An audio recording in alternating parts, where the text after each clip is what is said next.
আজ তিলোত্তমা মৃত্যুর জন্য অবশ্যই আমরা দায়ী। তারপরও জুনিয়র ডাক্তাররা যে মিথ্যা রাজনীতি করছে। তিলোত্তমা মৃত্যুর জন্য আমরাই দায়ী। হ্যাঁ, ঠিক শুনেছেন। ঠিক এই রকমই মন্তব্য করে বসলেন ডোমকলের এক তৃণমূল নেতা।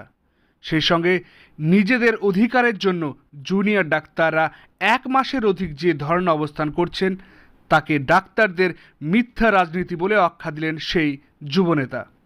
গতকাল বৃহস্পতিবার ডোমকলের পুরনো বিডিও মোড় এলাকায় তৃণমূলের মাইনরিটি সেলের সভা থেকে ঠিক এই রকমই মন্তব্য করলেন রাজু আনসারি নামের এক তৃণমূল নেতা। কি বললেন সেই তৃণমূল নেতা, শুনুন। আমরা বিগত 1 মাস ধরে যাবত দেখছি যে কলকাতা আরজিকর ঘটনা নিয়ে যে বিভিন্ন রকমের ঘটনা চলছে। আমাদের বক্তব্য একটাই ছিল, মুখ্যমন্ত্রীর বক্তব্য সেটাই ছিল যে যদি অন্যায় হয়ে থাকে, যদি সেটা ধর্ষিতা হয় তাহলে অবশ্যই তার সাজা চাই। এটা আমাদের প্রথম বক্তব্য ছিল। কিন্তু এই মৃত্যুকে নিয়ে, আরজিকর কাণ্ডকে নিয়ে, তিলোত্তমাকে নিয়ে গোটা পশ্চিমবঙ্গ যাবত যে অন্যায় অবিচার, যে সিপিএম কংগ্রেস বিজেপিরা মিথ্যা রাজনীতি, রটনা রাজনীতি করলো, সেটা গোটা ভারতবর্ষ দেখছে।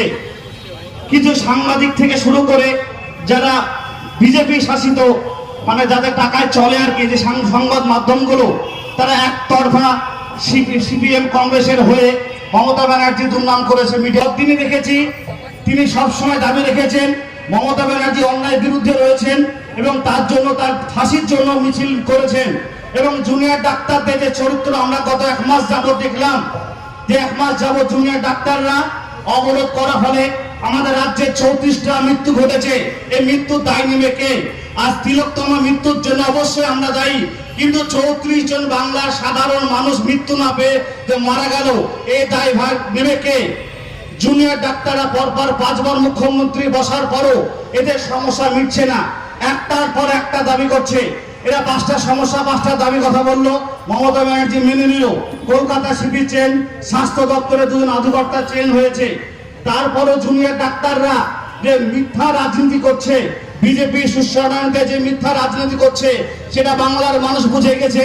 এটা জুনিয়র ডাক্তারদের আন্দোলন নয়, এটা হচ্ছে এক ধরনের তৃণমূল বিরোধী আন্দোলন। এটা পশ্চিমবাংলার সমস্ত নাগরিক জানে।